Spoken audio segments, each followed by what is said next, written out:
ನಮಸ್ತೆ. ನಾನಿವತ್ತು ಹಸಿ ಮಾವಿನಕಾಯಿ ಮತ್ತು ಟೊಮೆಟೊ ಹಾಕಿ ಒಂದು ಚಟ್ನಿನ ಮಾಡ್ತಾಯಿದ್ದೀನಿ. ಮಾವಿನ ಹಣ್ಣಿನ ಸೀಸನ್ ಇರೋದ್ರಿಂದ ತುಂಬಾ ಈಸಿಯಾಗಿ ಸಿಕ್ಬಿಡುತ್ತೆ. ಮಾವಿನಕಾಯಿ ಕೂಡ ಒಂದ್ಸರಿ ಮಾಡಿ ನೋಡಿ ಇದನ್ನು. ಚಟ್ನಿ ಕೂಡ ತುಂಬಾ ಬೇಗನೆ ಆಗಿಬಿಡುತ್ತೆ. ಇದು ಜಾಸ್ತಿ ಏನು ಟೈಮ್ ತೊಗೋದಿಲ್ಲ. ಈಗ ಇದಕ್ಕೆ ಬೇಕಾಗಿರುವ ಸಾಮಗ್ರಿಗಳು: ನಾನಿಲ್ಲಿ 2 ಟೊಮೆಟೊ, 1 ಹಸಿ ಮಾವಿನಕಾಯಿ, 3 ಹಸಿಮೆಣಸಿನಕಾಯಿನ ತೊಗೊಂಡಿದ್ದೀನಿ, ಸ್ವಲ್ಪ ಪುದೀನ ಸೊಪ್ಪು, ಕೊತ್ತಂಬರಿ ಸೊಪ್ಪನ್ನು ತೊಗೊಂಡಿದ್ದೀನಿ. ಇಲ್ಲಿ ಜೀರಿಗೆ ಪೌಡರ್, ಚಾಟ್ ಮಸಾಲ, ಸಣ್ಣಗೆ ಕಟ್ ಮಾಡ್ಕೊಂಡಿರುವಂಥ ಈರುಳ್ಳಿ, ಚಿಲ್ಲಿ ಪೌಡರ್, ಉಪ್ಪನ್ನು ಕೂಡ ತೊಗೊಂಡಿದ್ದೀನಿ. ಸ್ವಲ್ಪ ಫ್ರೈ ಮಾಡೋದಕ್ಕೆ ಎಣ್ಣೆ ಕೂಡ ಬೇಕಾಗುತ್ತೆ. ಈಗ ಪ್ಯಾನ್ ಕಾದಿದೆ, ಎಣ್ಣೆ ಹಾಕ್ಕೊಂಡ್ಬಿಡ್ತೀನಿ ನಾನು. ಎಣ್ಣೆನೂ ತುಂಬ ಜಾಸ್ತಿ ಹಾಕೋಬೇಡಿ, ನೋಡ್ಕೊಂಡು ಹಾಕೊಳ್ಳಿ. ಜಾಸ್ತಿ ಆದರೂ ಏನಾಗುತ್ತೆ, ಲಾಸ್ಟಿಗೆ ಚಟ್ನಿ ಮಾಡಿರ್ತೀವಲ್ಲ ಅದರಲ್ಲಿ ಹಾಕಿ ಮಿಕ್ಸ್ ಮಾಡ್ಕೋಬೋದು.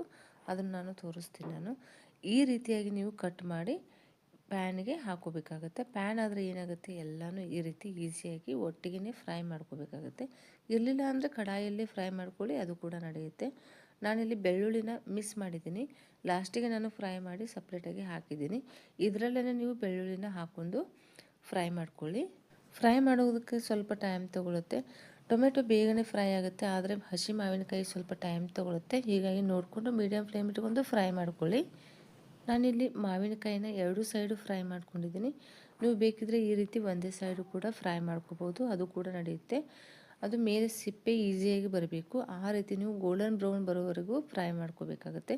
ಮೇಲೆ ಲಿಡ್ ಕ್ಲೋಸ್ ಮಾಡ್ಕೊಳ್ಳಿ, ಬೇಗನೆ ಫ್ರೈ ಆಗುತ್ತೆ.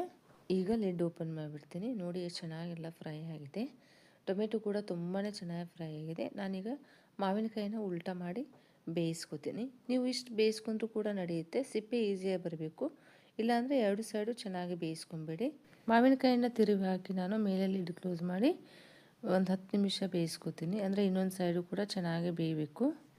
ನೋಡಿ, ಈಗ ಟೊಮೆಟೊ ಮತ್ತು ಮಾವಿನಕಾಯಿ ಚೆನ್ನಾಗಿ ಫ್ರೈ ಆಗಿದೆ. ಈಗ ನಾನು ಟೊಮೆಟೊ ಮೇಲೆ ಸಿಪ್ಪೆ ಇರುತ್ತಲ್ಲ, ನಿಧಾನಕ್ಕೆ ತಗೊಂಡ್ಬಿಡ್ತೀನಿ. ಚಟ್ನಿ ಸ್ಮೂತಾಗಿ ಬರೋದಿಲ್ಲ ಅದಿದ್ದರೆ, ಹೀಗಾಗಿ ಮೇಲಿನ ಸಿಪ್ಪೆನ ನಿಧಾನಕ್ಕೆ ತಗೊಂಬಿಡಿ. ಟೊಮೆಟೊ ನೀವು ಚೆನ್ನಾಗಿ ಬೇಯಿಸ್ಕೊಂಡಿದ್ರೆ ಈಸಿಯಾಗಿಯೇ ಬಂದುಬಿಡುತ್ತೆ. ನೋಡಿ ಎಷ್ಟು ಆರಾಮಾಗಿ ತಕ್ಕೋಬೋದು ಇದನ್ನು. ಟೊಮೆಟೊ ಸಿಪ್ಪೆನ ನೀವು ಟೊಮೆಟೊ ಬಿಸಿ ಇದ್ದಾಗಲೇ ತಗೊಂಬಿಡಿ, ತುಂಬಾ ಈಸಿಯಾಗಿ ಬಂದುಬಿಡುತ್ತೆ. ತಣ್ಣಗಾದ್ಮೇಲೆ ಸ್ವಲ್ಪ ಹಾರ್ಡಾಗುತ್ತೆ ಮತ್ತು ತಗೋಲಿಕ್ಕೆ ಸ್ವಲ್ಪ ಕಷ್ಟ ಆಗುತ್ತೆ. ಸಿಪ್ಪೆ ತೆಗೆದ ನಂತರ ಇದನ್ನು ಪೂರ್ತಿಯಾಗಿ ತಣ್ಣಗಾಗಲಿಕ್ಕೆ ಬಿಡಬೇಕು.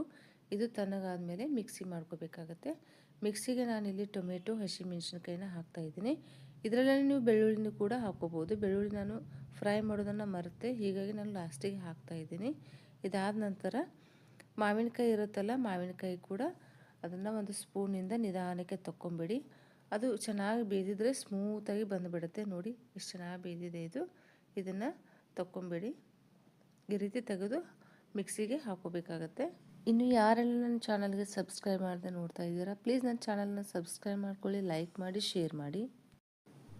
ನೋಡಿ, ನಾನು ಇಲ್ಲಿ ಬೆಳ್ಳುಳ್ಳಿನ ಫ್ರೈ ಮಾಡಿ ಹಾಕ್ತಾ ಇದ್ದೀನಿ. ಬೆಳ್ಳುಳ್ಳಿ ಹಾಕಿದ ನಂತರ ಮಸಾಲೆಗಳನ್ನು ಒಂದೊಂದಾಗಿ ಹಾಕೋಬೇಕಾಗತ್ತೆ. ಜೀರಿಗೆ ಪುಡಿ ನೀವು ಹುರಿದು ಪೌಡ್ರ್ ಮಾಡ್ಕೊಂಡಿರ್ತಾರಲ್ಲ, ಅದು ಜೀರಿಗೆ ಪೌಡರನ್ನು ಹಾಕ್ಕೊಳ್ಳಿ, ತುಂಬ ರುಚಿಯಾಗಿರುತ್ತೆ. ಅದಾದ ನಂತರ ಚಿಲ್ಲಿ ಪೌಡರ್, ನಾವು ಹಸಿಮೆಣ್ಸಿನ್ಕಾಯಿನ ಹಾಕಿರ್ತೀವಿ, ನೋಡಿಕೊಂಡು ಚಿಲ್ಲಿ ಪೌಡರ್ ಕೂಡ ಹಾಕ್ಕೊಳ್ಳಿ. ಇಲ್ಲಾಂದರೆ ಹಸಿಮೆಣ್ಸಿನ್ಕಾಯಿ ಬೇಡ ಅನ್ನೋರು ಸ್ಕಿಪ್ ಕೂಡ ಮಾಡ್ಕೋಬೋದು, ಅದು ಕೂಡ ನಡೆಯುತ್ತೆ. ಆಮೇಲೆ ಇಲ್ಲಿ ಸ್ವಲ್ಪ ನಾನು ಚಾಟ್ ಮಸಾಲ ಹಾಕ್ತಾಯಿದ್ದೀನಿ. ಚಾಟ್ ಮಸಾಲ ಇಲ್ಲ ಅನ್ನೋರು ಆಮ್ಚೂರ್ ಪೌಡರ್ ಕೂಡ ಹಾಕೋಬೋದು, ಅದು ಕೂಡ ನಡೆಯುತ್ತೆ. ಮಸಾಲೆ ಹಾಕಿದ ನಂತರ ಇದಕ್ಕೆ ಪುದೀನ ಸೊಪ್ಪು ಮತ್ತು ಕೊತ್ತಂಬರಿ ಸೊಪ್ಪನ್ನು ಕೂಡ ಹಾಕ್ತಾ ಇದ್ದೀನಿ. ಪುದೀನ ಸೊಪ್ಪನ್ನಂತೂ ಮಿಸ್ ಮಾಡಲೇಬೇಡಿ, ಹಾಕೊಳ್ಳಿ. ಅದರಿಂದಲೇ ಚಟ್ನಿ ಇನ್ನೂ ತುಂಬ ಚೆನ್ನಾಗಿ ಬರುತ್ತೆ. ರುಚಿಗೆ ತಕ್ಕಷ್ಟು ಉಪ್ಪು ಹಾಕ್ಕೊಂಬಿಡಿ. ಉಪ್ಪನ್ನ ನೀವು ನೋಡ್ಕೊಂಡು ಹಾಕ್ಕೊಳ್ಳಿ. ಚಾಟ್ ಮಸಾಲದಲ್ಲಿ ಕೂಡ ಉಪ್ಪಿರುತ್ತೆ, ಅಷ್ಟು ಹಾಕ್ಕೊಂಡು ನೀವು ನುಣ್ಣಗೆ ರುಬ್ಕೊಂಬಿಡಿ. ನಾನಿಲ್ಲಿ ಕಾಶ್ಮೀರಿ ಚಿಲ್ಲಿ ಪೌಡರ್ ಹಾಕಿದ್ದೀನಿ, ಹೀಗಾಗಿ ಕಲರ್ ಕೂಡ ತುಂಬಾ ಚೆನ್ನಾಗಿ ಬಂದಿದೆ. ಖಾರ ಕಡಿಮೆ ಇರುತ್ತೆ, ಕಲರ್ ಕೂಡ ಚೆನ್ನಾಗಿ ಬರುತ್ತೆ ಅದಕ್ಕೆ. ಈಗ ಇದಕ್ಕೆ ನಾನು ಸಣ್ಣಗೆ ಕಟ್ ಮಾಡ್ಕೊಂಡಿರುವಂಥ ಈರುಳ್ಳಿನ ಹಾಕಿ ಒಂದು ರೌಂಡು ಮಿಕ್ಸಿ ಮಾತ್ರ ಮಾಡ್ಕೋತೀನಿ. ಬಾಯಲ್ಲೇ ನಿಮಗೆ ಕ್ರಂಚಿಯಾಗಿ ಸಿಗಬೇಕು ಈರುಳ್ಳಿ, ಆ ರೀತಿ ನೀವು ಮಿಕ್ಸರ್ ಮಾಡ್ಕೊಳ್ಳಿ. ಈ ಚಟ್ನಿ ಸ್ವಲ್ಪ ಹುಳಿ ಆಯಿತು, ಸ್ವಲ್ಪ ಸ್ವೀಟ್ ಇದ್ದರೆ ಚೆನ್ನಾಗಿರುತ್ತೆ ಅನ್ನೋರು ಸ್ವಲ್ಪ ಬೆಲ್ಲ ಹಾಕ್ಕೊಂಡು ಮಿಕ್ಸಿ ಮಾಡ್ಕೊಳ್ಳಿ, ಅದು ಕೂಡ ಚೆನ್ನಾಗಿರುತ್ತೆ. ಪ್ಯಾನಲ್ಲಿ ಟೊಮೆಟೊ ಮತ್ತು ಮಾವಿನಕಾಯಿ ಹಾಕಿ ಫ್ರೈ ಮಾಡಿಕೊಂಡು ಉಳಿದಿರುತ್ತಲ್ಲ ಎಣ್ಣೆನ, ಇಲ್ಲಿ ನಾನು ಚಟ್ನಿಯಲ್ಲಿ ಹಾಕ್ತಾಯಿದ್ದೀನಿ. ಹಾಕಿ ಒಂದ್ಸರಿ ಚೆನ್ನಾಗಿ ಮಿಕ್ಸ್ ಮಾಡ್ಕೊಂಬಿಡಿ. ಮಾವಿನಕಾಯಿ ಸ್ವಲ್ಪ ಹುಳಿ ಇತ್ತು, ಹೀಗಾಗಿ ಚಟ್ನಿ ಸ್ವಲ್ಪ ಹುಳಿ ಅನ್ನಿಸ್ತಾ ಇತ್ತು, ಹೀಗಾಗಿ ಸ್ವಲ್ಪ ಬೆಲ್ಲ ಹಾಕ್ತಾಯಿದ್ದೀನಿ. ಬೆಲ್ಲ ಇಷ್ಟಪಡದೇ ಇದ್ದವರು ಸ್ಕಿಪ್ ಮಾಡ್ಕೊಳ್ಳಿ. ಇಲ್ಲ ನಮಗೆ ಸ್ವೀಟ್ ಸ್ವಲ್ಪ ಇದ್ದರೆ ಚೆನ್ನಾಗಿ ಅನಿಸುತ್ತೆ ಅನ್ನೋರು ಈ ರೀತಿ ಬೆಲ್ಲ ಹಾಕ್ಕೊಂಡು ಚೆನ್ನಾಗಿ ಮಿಕ್ಸ್ ಮಾಡ್ಕೊಳ್ಳಿ. ಪೌಡರ್ ಇದ್ದರೆ, ಇಲ್ಲಾಂದರೆ ಒಂದು ಸುತ್ತು ಮಿಕ್ಸಿ ಮಾಡ್ಕೊಳ್ಳಿ. ನೋಡಿ ಈ ರೀತಿಯಾಗಿ ಚಟ್ನಿ ರೆಡಿಯಾಗಿದೆ. ಈ ಚಟ್ನಿನ ನೀವು ದೋಸೆ, ಇಡ್ಲಿ, ಪರಾಟ, ಚಪಾತಿ ಜೊತೆ ತಿನ್ನಿ ತುಂಬಾ ಚೆನ್ನಾಗಿರುತ್ತೆ. ಇದು ಅನ್ನದ ಜೊತೆನೂ ಕೂಡ ತುಂಬ ಚೆನ್ನಾಗಿರುತ್ತೆ. ಎಲ್ಲದರ ಜೊತೆನೂ ಕೂಡ ತುಂಬಾ ಚೆನ್ನಾಗಿರುತ್ತೆ ಇದು. ಒಂದ್ಸರಿ ನೀವು ಟ್ರೈ ಮಾಡಿ. ಚಟ್ನಿ ಅಂತೂ ತುಂಬಾ ಚೆನ್ನಾಗಿ ಬಂದಿತ್ತು ಇದು. ಇದು ಮಾವಿನ ಹಣ್ಣಿನ ಸೀಸನ್ ಆಗಿರೋದ್ರಿಂದ ಮಾವಿನಕಾಯಿದು ಸಪ್ರೇಟ್ ಚಟ್ನಿ ಮಾಡ್ಕೋತೀವಿ. ಇದನ್ನು ನಾನಿಲ್ಲಿ ಟೊಮೆಟೊ ಹಾಕಿ ಮಾಡಿದ್ದೀನಿ. ತುಂಬಾ ಡಿಫ್ರೆಂಟ್ ಆಗಿದೆ ಚಟ್ನಿ ಟೇಸ್ಟು.